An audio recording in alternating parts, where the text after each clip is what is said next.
Debt management, next on Caucus, New Jersey.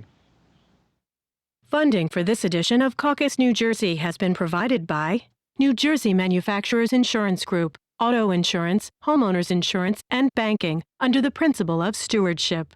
PSE&G, committed to improving New Jersey's economy and strengthening its communities. Verizon Communications, MD Advantage Insurance Company of New Jersey, the law firm of Gibbons PC, and by Cohn Resnick, providing accounting, tax, and advisory services for more than 90 years. Promotional support provided by the Star Ledger, powering NJ.com, and by NJ Biz, all business, all New Jersey.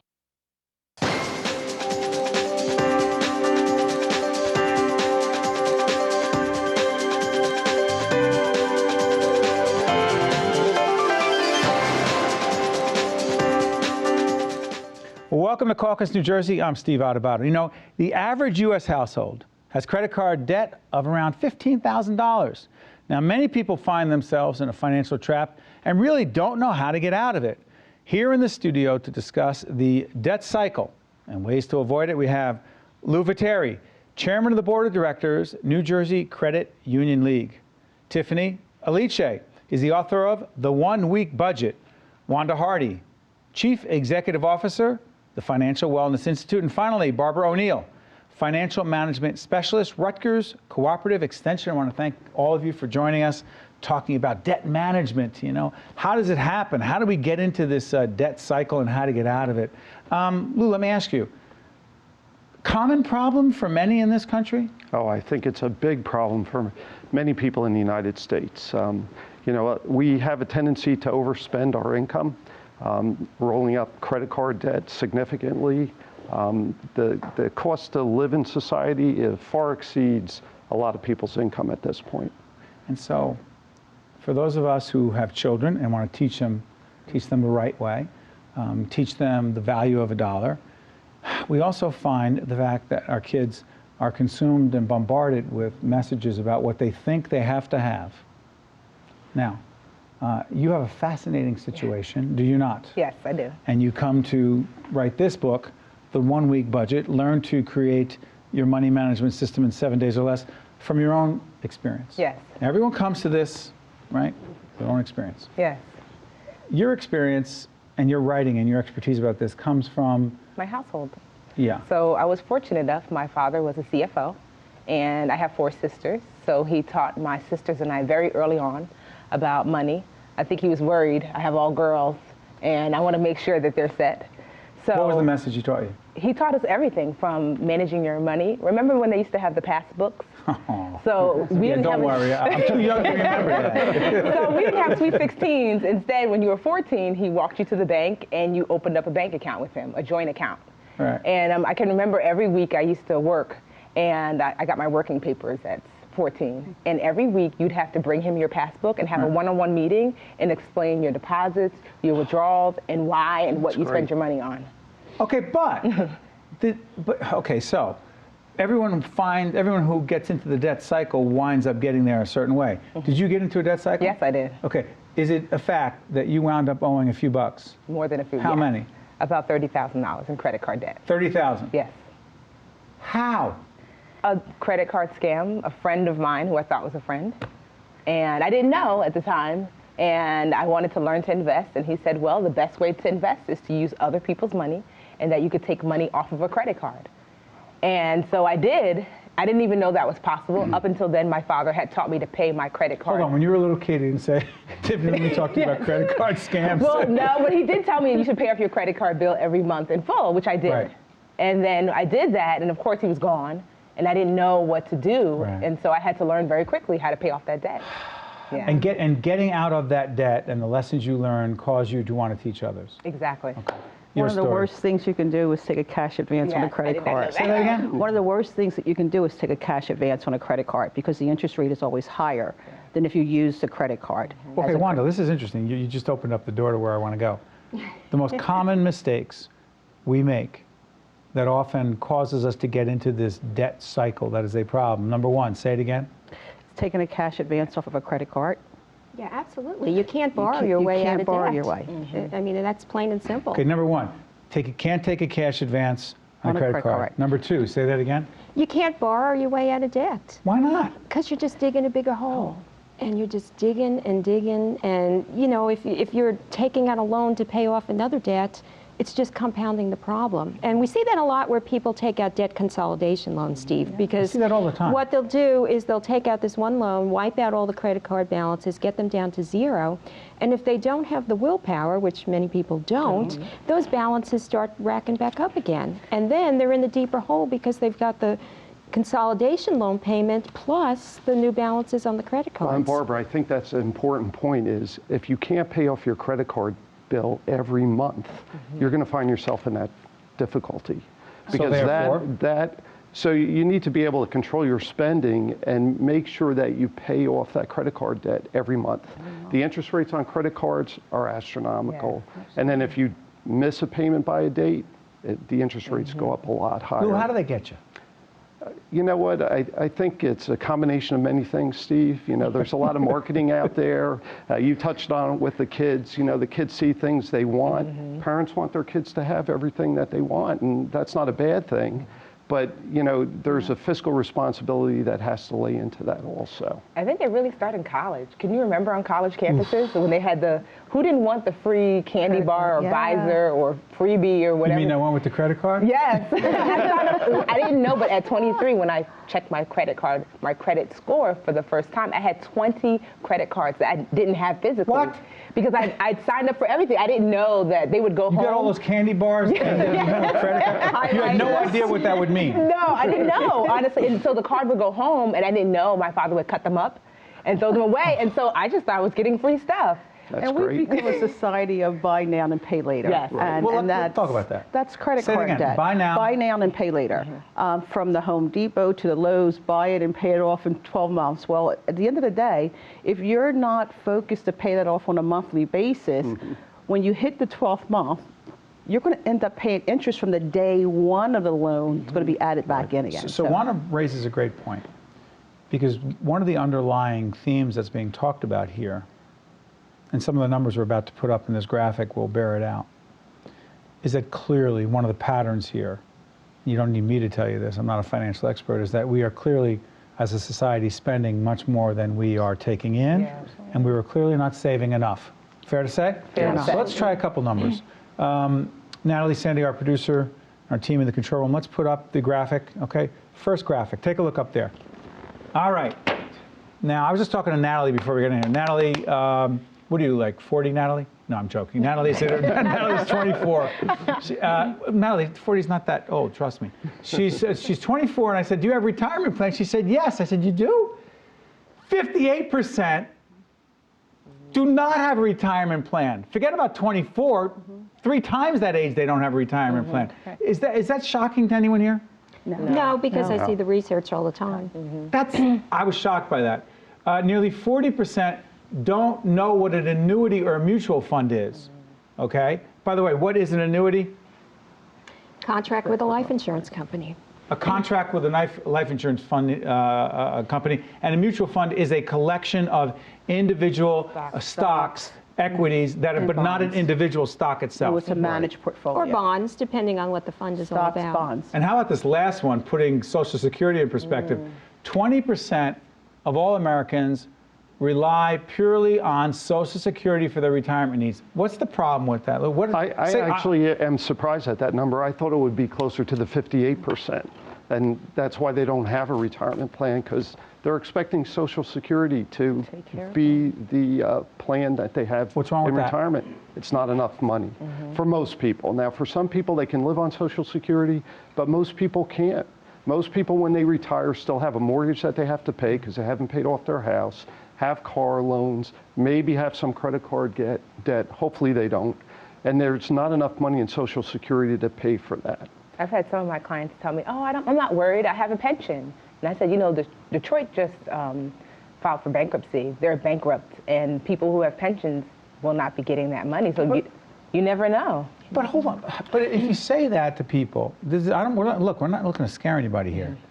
You got your Social Security, and hopefully it's safe. Hopefully our leaders in Washington are going to do what they need to do to have Social Security remain solvent for a long time. But you know, my students at Rutgers don't believe it'll be there for them. Okay, In but my class. piece at a time here. Yeah. That's one piece. Now the pension piece. All you can do on the pension piece is pay in, hope that your employer pays some, whatever, Match. and match, and then hope it's going to be there. It's beyond your control who does what and what happens with that pension fund. Fair to say? True. But beyond that, it also seems that what's being said is you have to do some things independently on your own.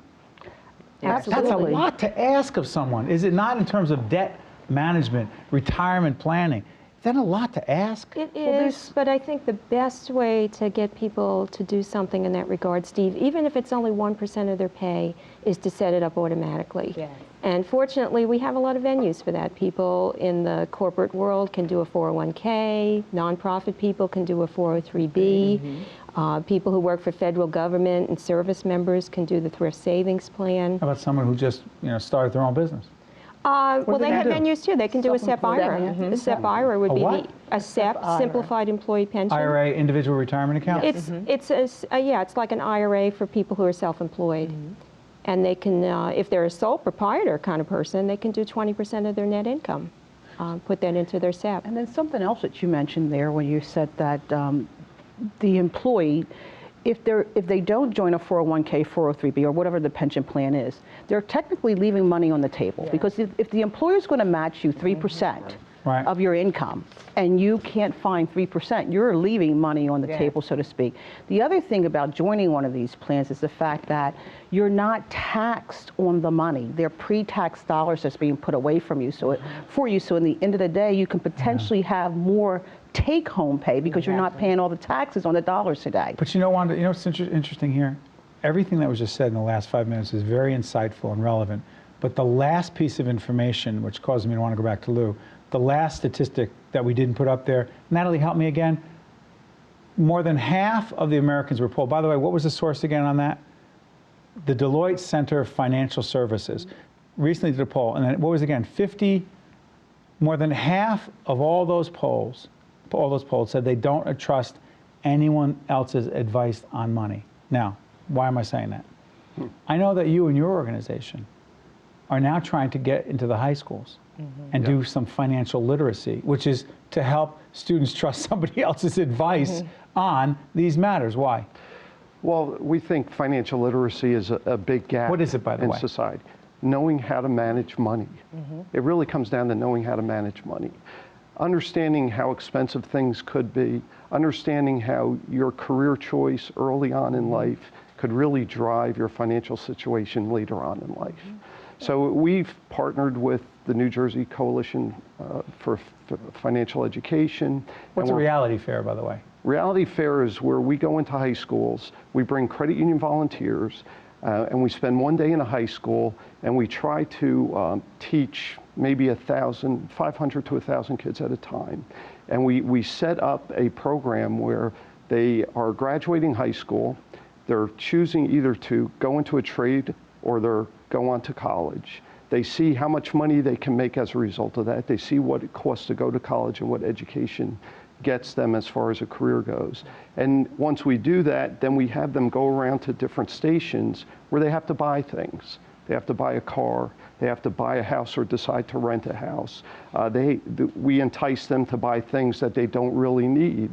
And at the end of the day, we say, okay, here's what happened. We have counselors at the end of it that say, okay, you're making X, you're spending Y, you can't live on this. And then we teach them how to manage their way backwards through Reaction? that. The high school kids love it. They absolutely love this program. Is there some shock that goes on as to, hey, Oh, wait a there minute, I is. thought I had. You know, I thought I could afford that Ferrari. What do you mean I can't afford that? I was a yes. teacher here in Jersey for about 10 years. And, you know, with kids, they don't want to hear you talk. So I have a game similar. It's called Real Life, a Game of Choices. And, Real life, a game of choices. and I play it throughout New Jersey, New York, and wherever else someone By the way, asks me to bring what's your marketing name out there? The Budgetnista. The Budgetnista. Yes, purposefully done because I wanted it to be fun because money is scary enough. Go ahead. And so I go to these high schools, and it's similar in that the students pick a professional profile of how much they make, if they have kids, and they have to make financial choices around the room. And then it also teaches entrepreneurship, because at the tables are entrepreneurs who also have to make financial choices. So you get to hear conversations that you wouldn't normally hear, like, we don't have enough, you know, our kid has asthma, we need to get medicine, versus maybe living in this particular neighborhood. Okay, you know, there's also, I'll have you jump back in. When younger people, and others watch government officials, particularly in Washington, kick the proverbial can down the road. Listen, when people hear about the debt ceiling, I'm sure there's at a cocktail party saying, let me get out of this conversation. I know it's not particularly fascinating, but the debt ceiling is a euphemism for, hey, how much money are we going to borrow from foreign countries before it's not our country anymore? That's the way I look at it. That gets my interest, right? Sure. We're talking about managing our own personal family debt and trying to avoid the debt cycle in our own lives, when our country is in a horrific debt cycle, and we watch our government leaders not face it and deal with it, and we're trying to say we need to face it. Is there a correlation? I think the only thing that you can say to people in that situation is do what you can, control what you can. There's so many things And don't do what they do? Don't do what they do. Take responsibility. What you think about, you bring about. What you think, say that again? What you think about, you bring about. If you set some small goals, we developed a whole program at Rutgers called Small Steps to Health and Wealth, and we have a book based on that. And what we encourage people to do is just do something small and then build on it. So save 1% of your pay this year, save 2% next year. We have a whole strategy called Kick It Up a Notch, where you're just doing something good, but then you ratchet it up to the next step and you do more of it the following year. So I think people just need to control what they can, realize that there are some things that are out of our control, build up savings, reduce debt, just those time-tested things. What you can control. Want to jump in? Exactly. As Dr. O'Neill is saying, when she said start small, the principle for money management is basic. It's 10-10-80. 10-10-80. If you stick with 10-10-80, you're in control of your money. Break it down. First 10% savings. Whenever money comes in, the first 10% of your income, your net income, is savings. You must always save. You may not be able to get to the 10% first, and you might have to start small with 1%, but 10% for savings. That's the goal. Always the goal. No matter what you make? No matter what your emergency. Someone says, I don't make enough to save 10%. Start small. Start with 1%. Okay, start with $50. But the goal is 10%. The second 10% is you've got to share. You've got to pay it forward. You have to pay it forward, because in life, what you put out comes back to you. If you're not putting anything out, nothing's coming back to you. So where's this 10% going? 10% you can donate it to charity, help someone. There's always someone in need, but I'm giving you the principles of money management. Hold on, back up. Wanda, you're saying first 10% saving. College fund, retirement fund, rainy day, lose my job, something happens. Hard enough. Next 10%, I want to make sure everybody else is okay. Give it to my church, give it to the local YMCA, give it to some organization, community nonprofit. What? I'm just saying what some people might say. Some people you get any of that back? Absolutely, and absolutely. And I always challenge them, just try it for a month and see what happens. Just try it for a month, change your behavior, and help someone. It comes back to you tenfold in ways you could have. Because it'll come back to you, not necessarily in money, but in kindness. It might be a referral. It might be the next job. You never know where it's going to come from. Where's the other 80? The 80% is what you live off of. And notice the order that I gave it to you, 10-10-80. I didn't say 80-10-10. Because if you pay your bills first, the first thing you're going to say is you don't have any money to save. The second thing you're going to say is you don't have any money to help anyone. So it's a flip. It's the changing of the behavior. You going with this, Lou? Yeah, well, didn't you just show on the screen 58% of people don't have a retirement plan? There it is. Pay yourself first so that you have some money put aside. So you agree with that as well? Oh, I absolutely agree with that. And do it automatically. Do it automatically. Whoa. automatically, like what do you, some sort of machine, a robot, do it No, you automatically? sign a form, Steve. You just sign up for your 401k, you sign up for your 403b. A great place to do that is at a credit union. Even a lot of charities. Even a lot of charities, going back to what Wanda just said, will take automatic donations. I'm sorry for interrupting. How do you, seriously, how can you do it automatically? Online banking, it's the easiest thing. So, It's like the best thing to online, buy. you can do, you guys Sure, do it automatically? Absolutely. Just So goes you right can in? either direct deposit your entire paycheck, you can direct deposit a piece of your paycheck every month. You can put it into multiple accounts. At credit unions, you can have a checking account and then say set up a savings account. So 10% of your pay goes into the savings account. You and don't touch stop it. It goes in. It's automatic. Automatic. You set can it even and do forget it. transfers You like that? automatically. Sure. Yeah, You like love that? it. I you like automate it? my whole financial life. Your bills are paid automatically. Savings is automatic. Charity is automatic. Charities automatic? Charity can be absolutely. automatic. There's Everything. one thing, I actually like to write the check to myself. I actually write the check from Wanda Hardy to Wanda Hardy. That way I know I paid myself first. So that is a habit. I do it constantly. I write the check from Wanda Hardy to Wanda Hardy. I know that I paid myself first. Quickie on this. I know there are a lot of single households with individuals who are running their own households. I'm curious about this. A lot of friends of ours, there are men and women in the households, husbands, wives, others, or even same-sex situations, where there are very different views from one partner to the next about money. First of all, you see that a lot. And second of all, why the heck is it so hard for so many families, particularly couples, to talk honestly about money? I think it's embarrassing for a lot of people. So they're afraid to talk about their own financial situation, even with their spouse or partner. You hate to admit that maybe you're not making as much money as you'd like to make. And it's a difficult conversation. You're saying it's embarrassing for, if you have a lot, people, well, Well, if you have a lot, you don't want people to know you have a lot. if you don't have enough, you don't want people to know you And have people a lot. act like you should know already. There's a shame attached to not knowing how to manage your money. Yeah. if you don't have enough, there's shame attached to not having enough. If And you even have, if you have enough, there's a shame when you mismanage your money. what? Yes, I have clients and in the high six figures, and the mistakes that they've made, it's unbelievable. Unbelievable. Just because you have money does not mean you know what to do with it. Correct. Just because you're a doctor doesn't mean you're a financial expert. Oh, wow. And it's also beyond the money, too. It It's the is. values that value underlie system. What do you people's mean? decisions. Money and values? Yeah, well, the values, what you consider important. That plays into, that's driving what people will do with their money and their time, too, for that Correct. matter. I've seen close friends of ours not want to discuss money openly to the point where one spouse, and I won't say whether it's the man or the woman, will go along with a very large expenditure that the other spouse really didn't want to go along with, and it has strapped them in such a way where it has caused tremendous strife and tension in that relationship, which no longer has to do with money. It has to do with the quality of life. And power. And power and a lot of other things. We need to talk about money more openly, don't we? need to talk. We do. I can tell you that my wife and I speak about money all the time. Agree all the time? No, absolutely not. Well, no, if she's watching this, yes, we always agree. And usually if we don't agree, I'm wrong. But, just so we know that. You have to make it a regular conversation. But we have a conversation all the time, and we started talking about money very early on in front of our children.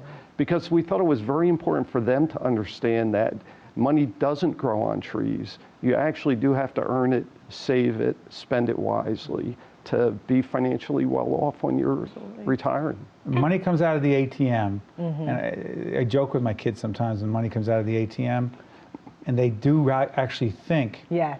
it comes out of a machine. Yes. And then all of a sudden I realized how ridiculous it was, and I started describing what, what I had to do, and they were so bored by the conversation about, you didn't realize how many shows that has to do? Yeah, okay, could you go back into the machine and get some more? 'Cause I knew a little girl who kept saying, go to the wall. And I couldn't understand what she meant. When her mom would say there was no money for something, well, get it from the wall. And then one day we went to the ATM, she said, the wall. And I thought, That's not good. That's not good. yes. Yeah, we got to put in 1 minute left. 1 minute left. We have a lot of work to do here. But this concept of financial literacy, we have the opportunity with this next generation, if you want to describe it this way, across the board to make some real progress here, do we not? To give them a better sense of a dollar, what it means, and also that it's just not going to be there because of Social Security, whether it's even there or not. We do have to do this. We do have to do this, and I should share with you, I teach consumer economics at Rutgers and personal finance. And for the first time, I heard the term ninja. Ninja.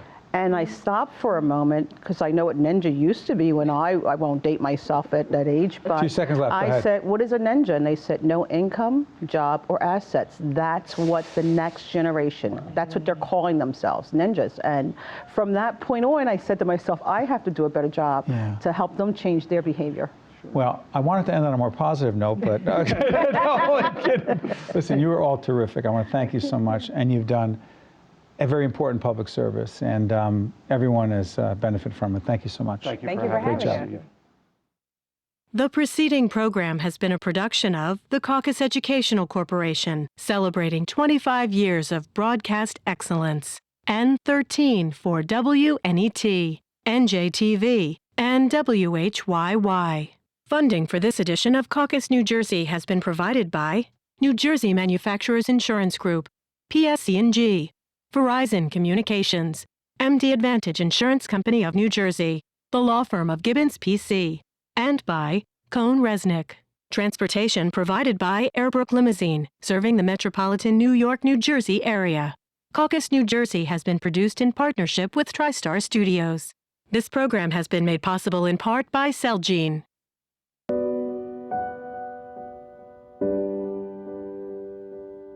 We can see it.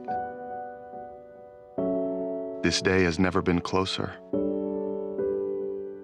Today, thanks to the Leukemia and Lymphoma Society, hundreds of thousands with blood cancer are living a normal life. We're almost there. We're making cures happen. Join us.